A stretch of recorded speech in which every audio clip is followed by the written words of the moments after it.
All right, good evening, everybody. Prior to starting the regular village board meeting, we will start this evening with the public hearing. With that, I ask for a motion to open the public hearing.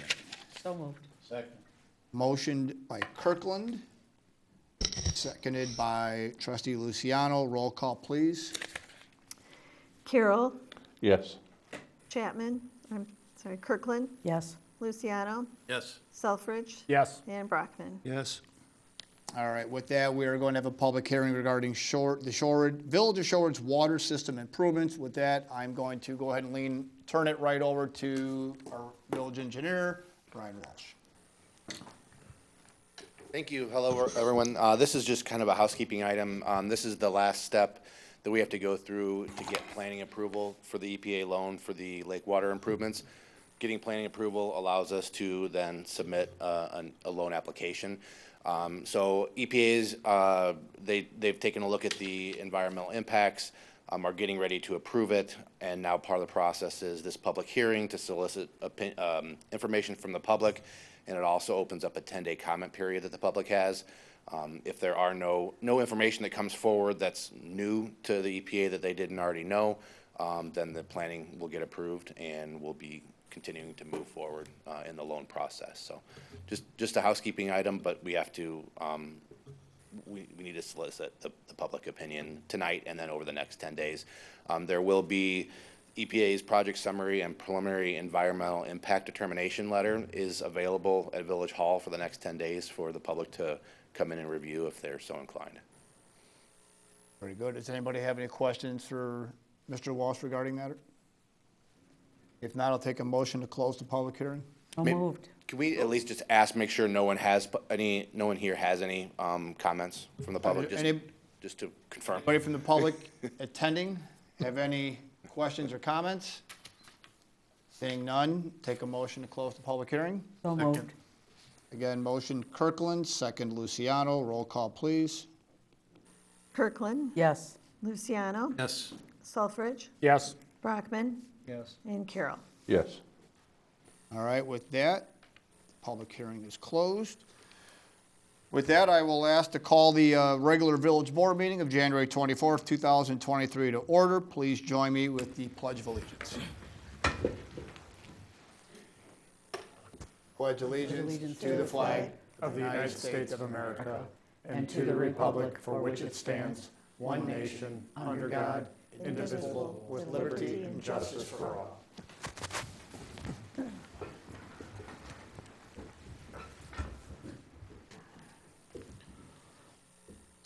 Lana, roll call, please.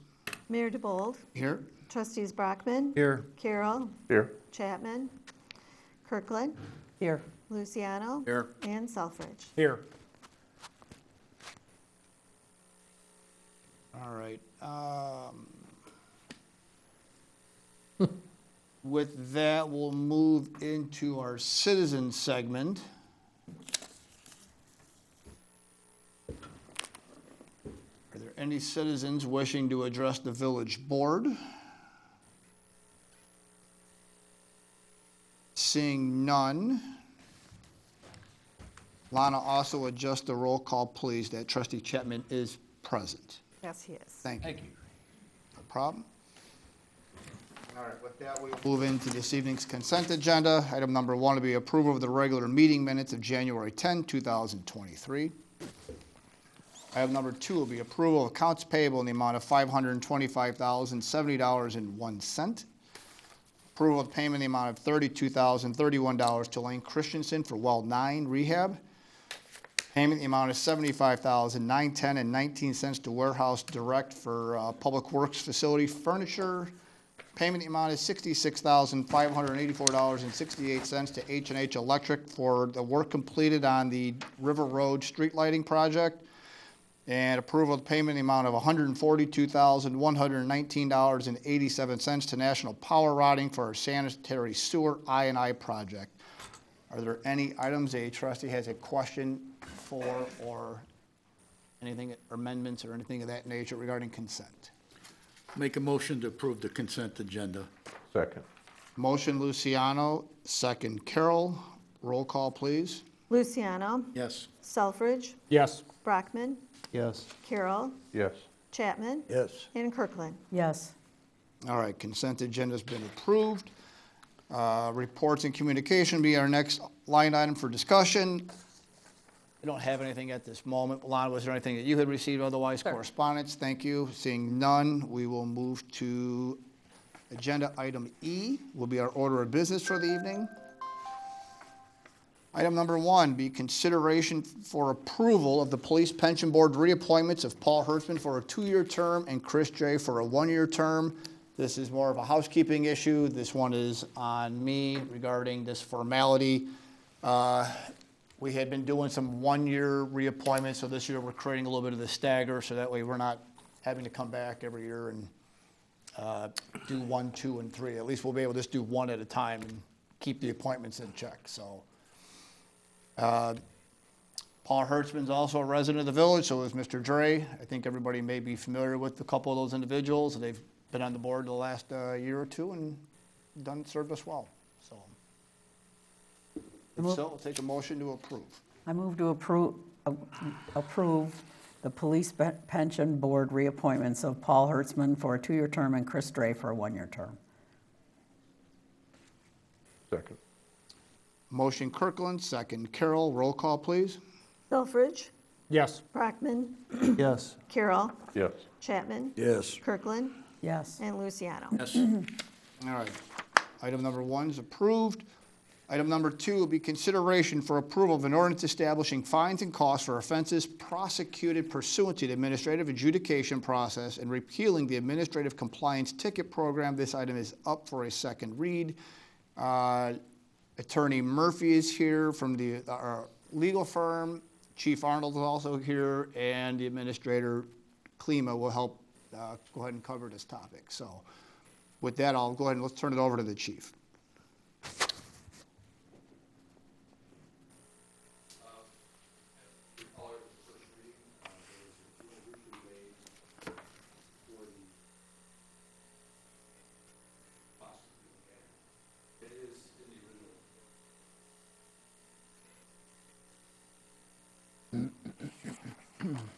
What costs are you referring to, Phil? The cost, The $10? $10, but in the ordinance originally it says that we already get.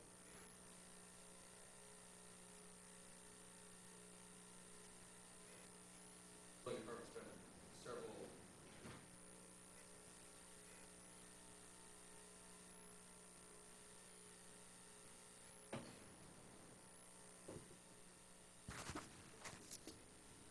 So with that, if there was an amendment to, if we were trying to adjust the ordinance as presented in that scenario, we would have to also amend another ordinance as well. Is that correct? It's already in the ordinance. It's already in the ordinance. Yeah, we're good.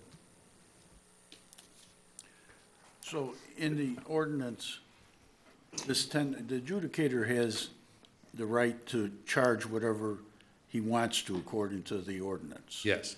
So this really doesn't make much difference, does it? I mean, he could put costs on, because it seems like it's wide open as far as what he can do as a fine. He can It do is. a fine for $75 and a $500 cost.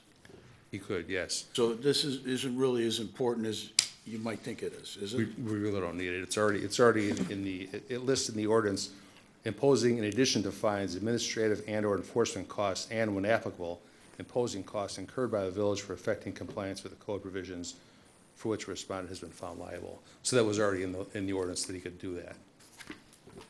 Does this make it where he almost has to, where it says they shall assess?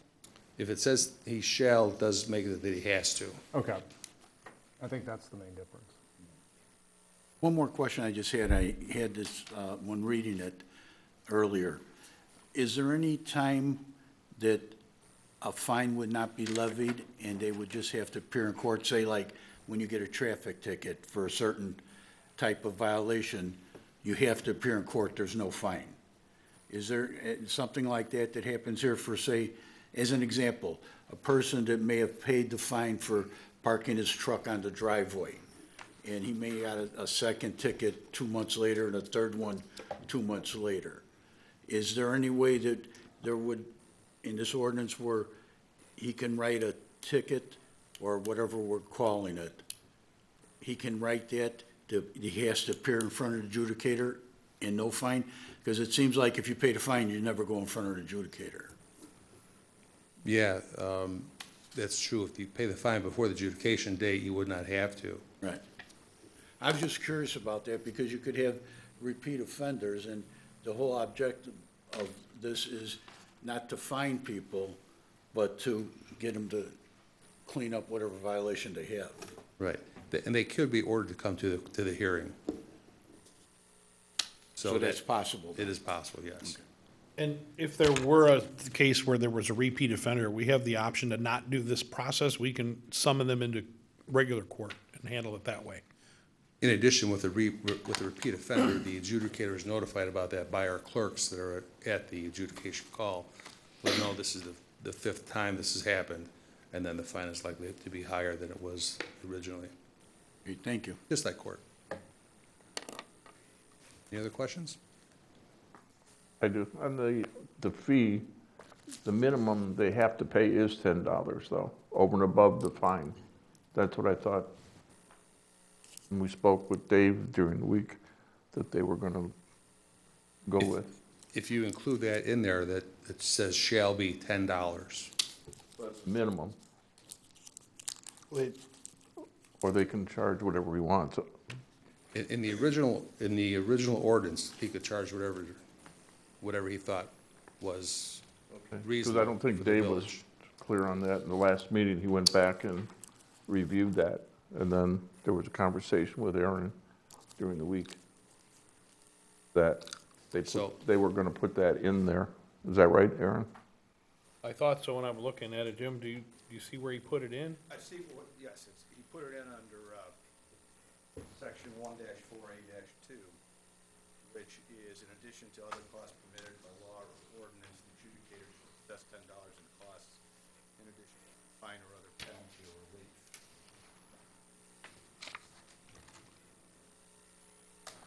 To me, that's limiting the adjudicator to only $10. That's the minimum that they Well, would pay. doesn't say that. It says, in addition to other costs permitted by law or ordinance, the adjudicator shall assess $10 in costs in addition to the fine.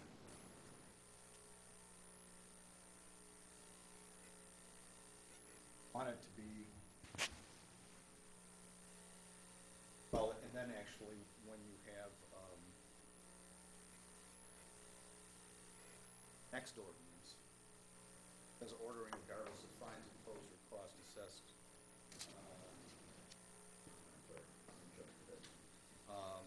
I think there is a little more flexibility in the next ordinance, but as a lawyer, you'd argue sort of on limits, you did the $10 cost. I guess the question is, do we need the $10 fine? I guess $10 cost.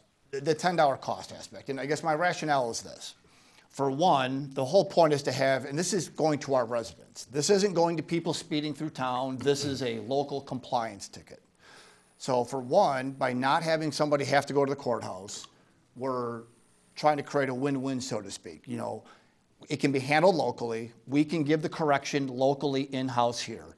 We're saving residents money that are potentially violating a local compliance ticket from having to go downtown, inconveniencing them and paying higher fees in regards to the county and stuff of that nature. So the costs are already being covered under a compliance ticket as it is. So do we really even need to add another $10 fee to the ticket?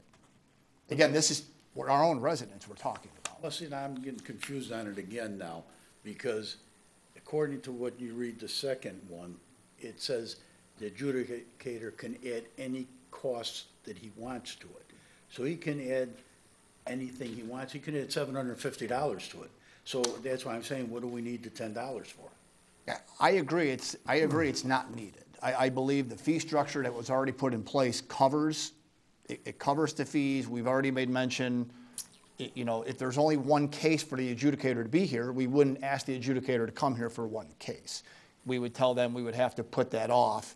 But now what Phil's saying, if we take the $10 out here, it changes something in the the actual ordinance, not the fees, but the actual ordinance. No, we would just revert to that. It's already covered in the ordinance. We don't need the additional $10. We don't need the $10 No. in the one we're talking about right now. Right, it's covered in the other ordinance that is already part, that the adjudicator has the ability to add costs if necessary. So it really doesn't make sense to have it. Adding cost, though, that's to the fine, right? Yes, Be under that category. right. In addition to the fine, in our ordinance, the adjudicator has the right, the ability to add costs on top of the fine if so necessary. So, like I said, if there's an example of somebody that we had to deal with several times, Mark's inspectors were out several times working with this person, they still failed to do it, he could add those additional costs on the top of the fine. So give an example, or let me ask you this. If I was written a ticket for one of the $75 violations, and I don't pay it, I go into the adjudicator, and he determines, maybe by my attitude or the extent of the violation, that I'm not gonna pay $75. He's gonna charge me the $75 plus $100 more for costs. He can do that. He could, that usually wouldn't happen that way.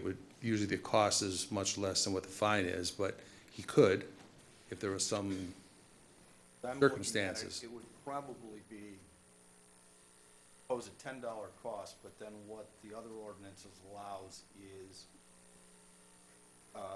cost and when applicable, imposing costs incurred by the village for affecting compliance.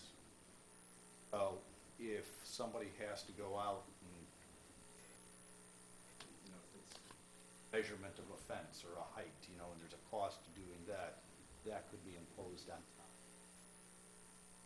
Or if he had to cause the village to clean up the problem, Right. there would be additional costs.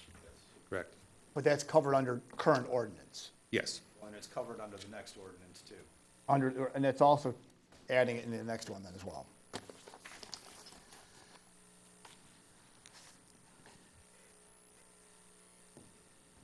So on item number 2, I guess my question is, I would feel better if we were passing this, if we made the amendment, Jim, if you could reference that section again, where there was the $10 fee imposed. That's an item 3 on the agenda. That particular ordinance, right? No, it's an item Oh, this 2. is- It's in item 2. I've got it backwards. This is You're the right. ordinance establishing fines and costs. Correct. I had them And backwards, it's I'm sorry. Under section, it's the last sentence of section, the last sentence of the first page. Can you give me the section again, though, please, for reference? Section 1-4A-2, application of fines.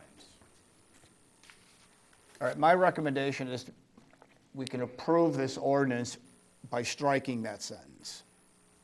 I don't believe we need to add from, as the police chief has referenced and as legal's advised, adding a separate $10 fee in addition to what the next ordinance is going to cover already allows the adjudicator to cover that in regards to if there's a subsequent event of fines. Sounds like we're muddying up the waters if that's the case, and again, the whole process is to try to streamline this for residents and create compliance and not send a resident down to the courthouse and have to go through the rigmarole that goes on down there to get for a fence hearing or something of that nature. If you remove the $10, like, can you just impose a fee, or does it have to go to cover a cost? Like, because I think there's two intents, right? The $10 is just a fee on every fine to help pay for the adjudicator, right? It's already covered under our fines. Under the $75, that's our. That's already yeah. covered. So to me, it's a matter of how much of a fine do you want to keep imposing on residents? And like I said, I can't stress that enough. This is in regards to residents. So this is, these are administrative compliance tickets for our residents. It's not a speeder passing through town where then we're going to tack on a fee or the county or whatnot. How much of a fine do you want to continue to impose on residents? Well, bottom line, as you say, is it's saving the money by not having to go to I court. completely agree. There's definitely savings in that regard as well. And as the chief mentioned in the first meeting, the fine aspect, The way that that structure's already been set up, it's there to help cover the adjudicator as it is. And again, I know I'm going to repeat in the aspect, if there's only one hearing for that month, we just won't have it. That way, there's not an issue about not being able to cover the expense. And by the same token, if this isn't correct right now, if we pass it, we can always modify it down the line. Correct. So I'm going to stand with, my recommendation would be is to strike that last sentence out of section 1-4-A-2, removing that $10 fee as it was referenced. I don't know where anybody else sits on it in regards to conversation. Or if there's if the board would rather sit on it and wait for a clean version of it, we can sit on it for 2 weeks. It's, discussion point, what everybody would like to do. I believe the first read was done without that. It was. Right. But we don't have to take action on this. It can be tabled for 2 weeks to have a remedy in place, so we have a clean copy in front of the board and everything's there. If that's better suited for everybody to have a clean copy and eliminate any confusion that's in there. I think I'm the one that brought up the fee. It's okay. And listening more and more, I'm okay with waiving it now, if you want to vote on it. Okay. I'm Everybody indifferent, else okay yeah. with taking that out? But we can always come back and revisit if we need All right, to. so can I take a motion to amend the order of business item number 2 by striking 1-4-A-2? Not the whole thing. Whole thing. The last sentence. The last sentence of section 1-4-A-2. So moved. Which reads, So I have a motion to amend by Ms. Kirkland. I'll second it. I have a second by trustee Carroll as an amended to the motion. So with that, I'll take a motion to approve. I move to approve an ordinance establishing fines and costs for offenses prosecuted pursuant to the administrative adjudication process and repealing the administrative compliance ticket program. Do I have to say as amended? Please. As amended. Second. Motion Kirkland, second Selfridge. Roll call, please. Carroll, Yes. Kirkland, Yes. Chapman, yes. Kirkland, Luciano, Yes. Selfridge, Yes. and Brockman. Yes. All right, item number 2 is approved as amended. Item number 3, be consideration for approval of an ordinance establishing a system of administrative adjudication in the village of Shorewood. And again, this is the same topic. This will be back to the Administrator Klima, Chief Arnold, and Attorney. We talked about this 2 weeks ago, and we took into consideration the comments at the time. This should be the same thing as you saw 2 weeks ago, though. Obviously, this is the ordinance establishing the adjudication process. Make a motion to approve an ordinance establishing a system of administrative adjudication in the village of Shorewood. Second.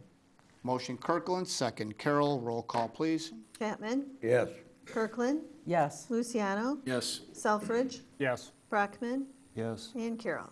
Yes. All right, item number 3 is approved. Business item number 4, be consideration of an approval of a resolution authorizing the execution of a farm lease for 15.5 acres at the southwest corner of West Jefferson Street and Windstone Drive, Shorewood, Illinois. The PIN number is listed. The Administrator Klima can touch a little bit more on this. As everybody may be aware, this is the piece across right outside in the corner. It's vacated right now. It's just a piece of farm ground, and rather than trying to put a bunch of staff out there trying to mow it and whatnot, it's just a farm lease. We've had a relationship with the Baltz family in years for maintaining different farm ground, and this would be the only farm lease the village will have currently.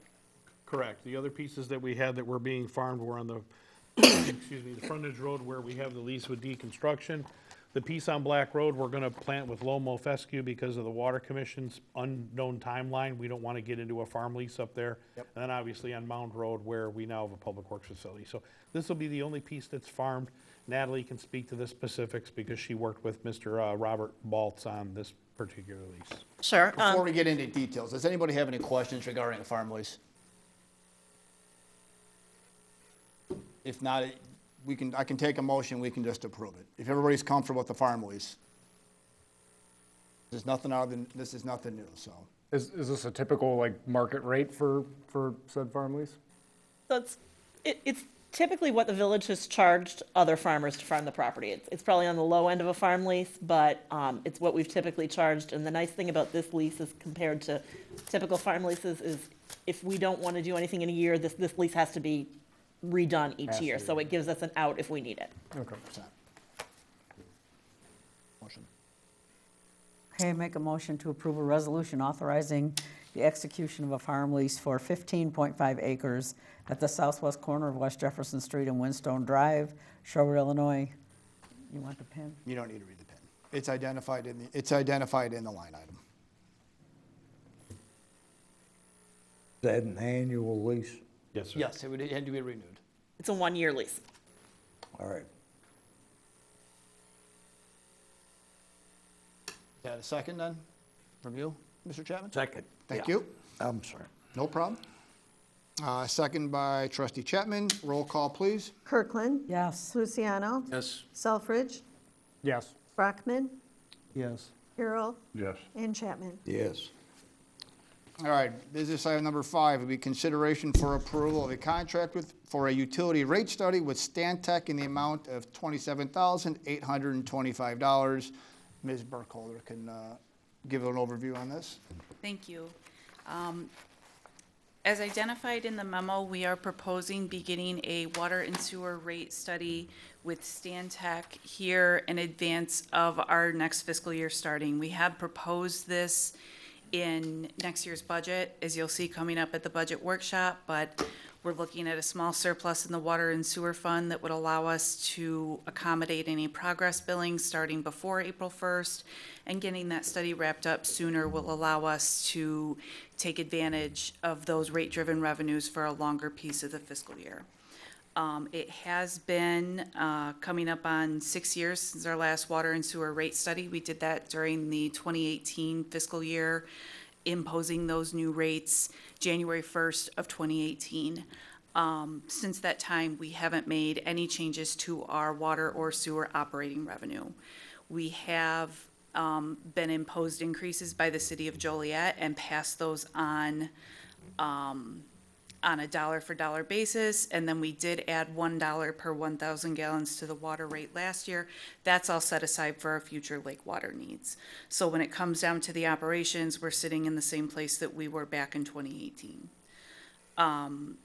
This study will help us with 3 things. 1, getting our revenues straightened out for our operating expenses. That's the day-to-day operations of the water and sewer fund.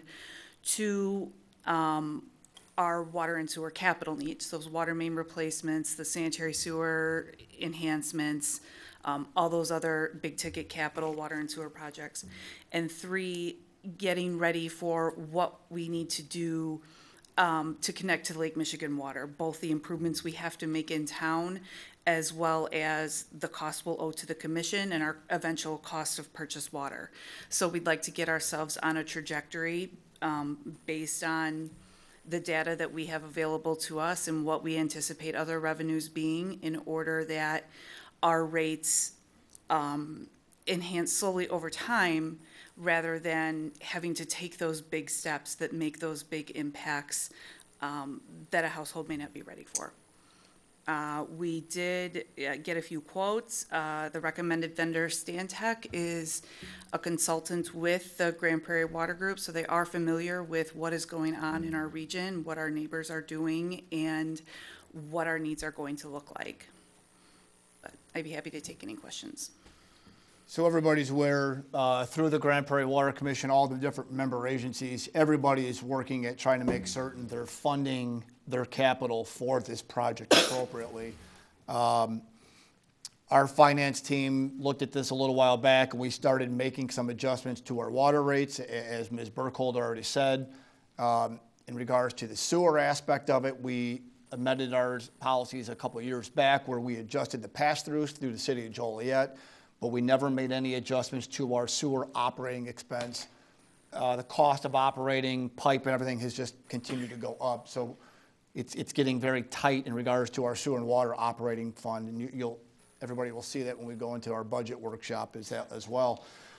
But the big issue here is lake water. The last thing we want to do is miss the boat. We know that there are some other member communities that are looking at a variety of different ways of trying to cover those expenses, whether they're adding $25 flat fees across the board into sewer and water and adjusting building fees and water rates to make certain capitals being generated enough on each of those aspects. So a $27,000 or a $28,000 roughly study to make certain we're on target, and we're not overcharging our residents, nor are we undercharging our residents, I think is a very appropriate and due diligence aspect from this board. But again, if there's any questions, feel free to inquire. The increase for the sewer, this January 1st, that was just a pass-through, we didn't add anything on there? Yeah, that's correct. Yep. So they can start immediately, and then this says they'll be completing it in about 4 months' time, so Yes. it would be pretty timely then. 100%. I'll make a motion for the approval of a contract for utility rate study with Santec in the amount of $27,825. Second.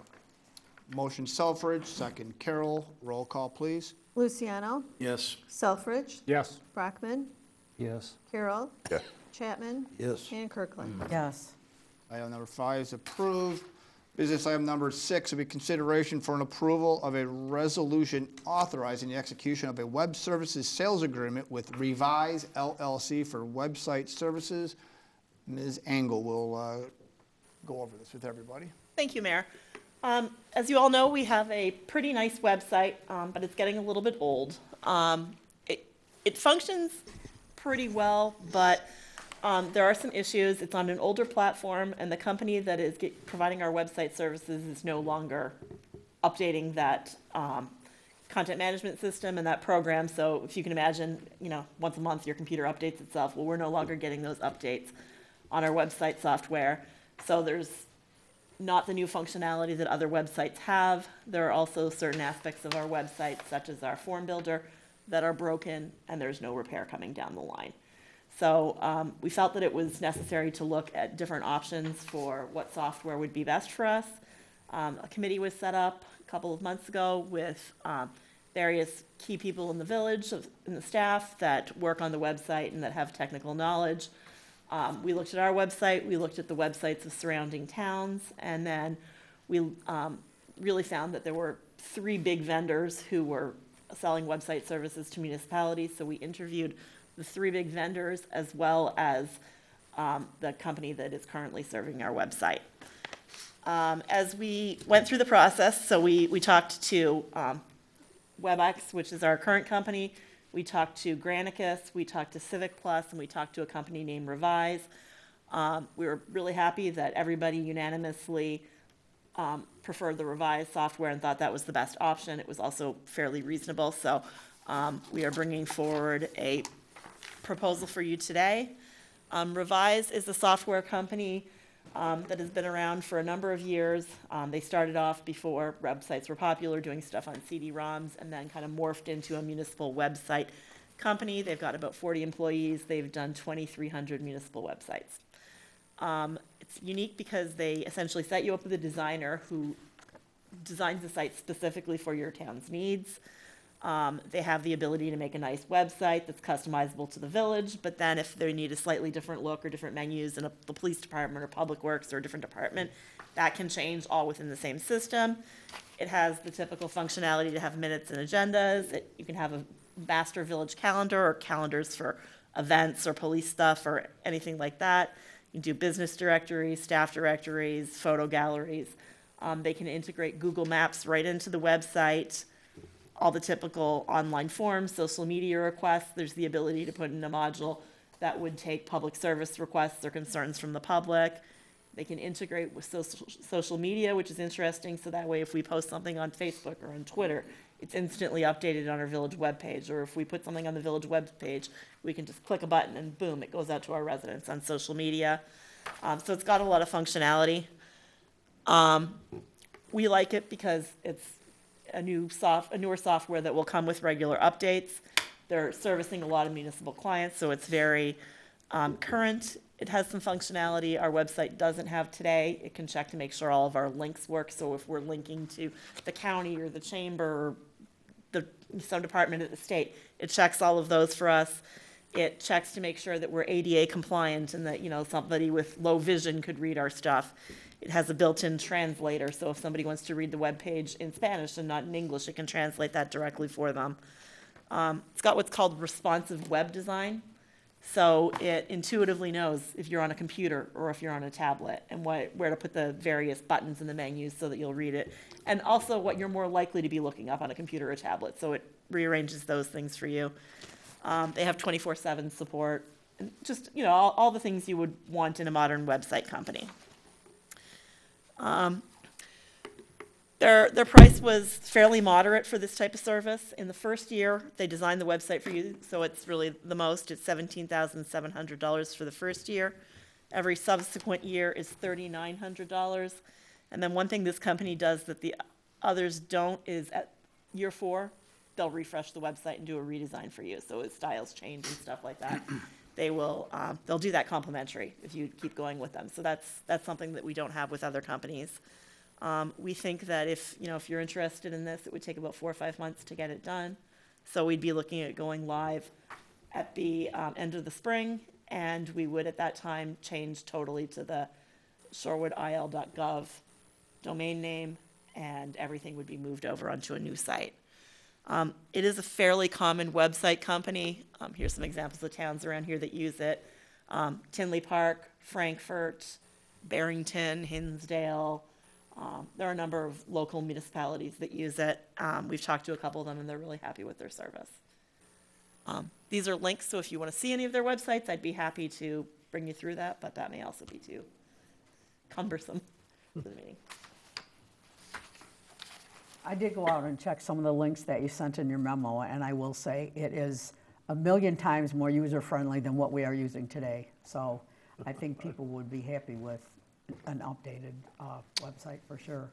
The other thing from the back end is our website's really cumbersome. Like every time you want to put in a picture, it takes you about 5 minutes to go through all the things. Like this is almost instantaneous. So it'll be a lot quicker for us to be able to put information up, and it'll be a lot easier that, we'll be able to be more timely with information. How's this going to be handled? Who's going to be the point person to get this set up, all the administration and that? So I'll be in charge of it, and Isabel Bohanec, our Economic Development and Communications intern, will be helping out a lot with some of the technical stuff. So then you guys will be spending time translating all the information to this company? Yeah. Yeah, and it's really fairly simple. So what they'll do, what we've started to do is, internally, we're meeting with all the departments to see what's on their website that needs to stay, what needs to be updated. So as we do that, we'll either be able to give them new information to put on, or they'll actually do all they'll take everything off of our webpage and translate it into the new system and have it, all formatted and looking good and everything. So they'll use our existing website to build a new one. Okay, then in the future, is that going to be the responsibility of that department? It'll be that department. Isabel will kind of help definitely. Natalie will oversee Isabel in that component.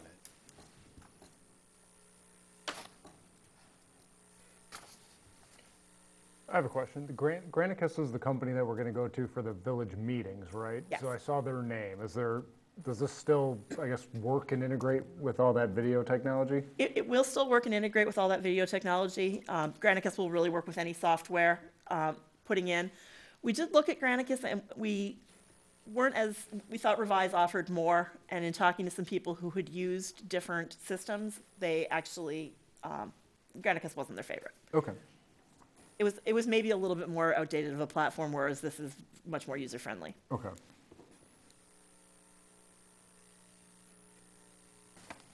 Any other questions? I'll make a motion for the approval of a resolution authorizing the execution of a web services sales agreement with Revise LLC for website services. Second. Motion Selfridge, second Kirkland. Roll call, please. Selfridge, Yes. Brockman, Yes. Carroll, Yes. Chapman, Yes. Kirkland, Yes. and Luciano. Yes. Item number 6, approved. With that, we will move into our trustee comment section. Trustee Brockman. Okay, thank you, Mayor. Our next planning and zoning meeting will be on February 1st.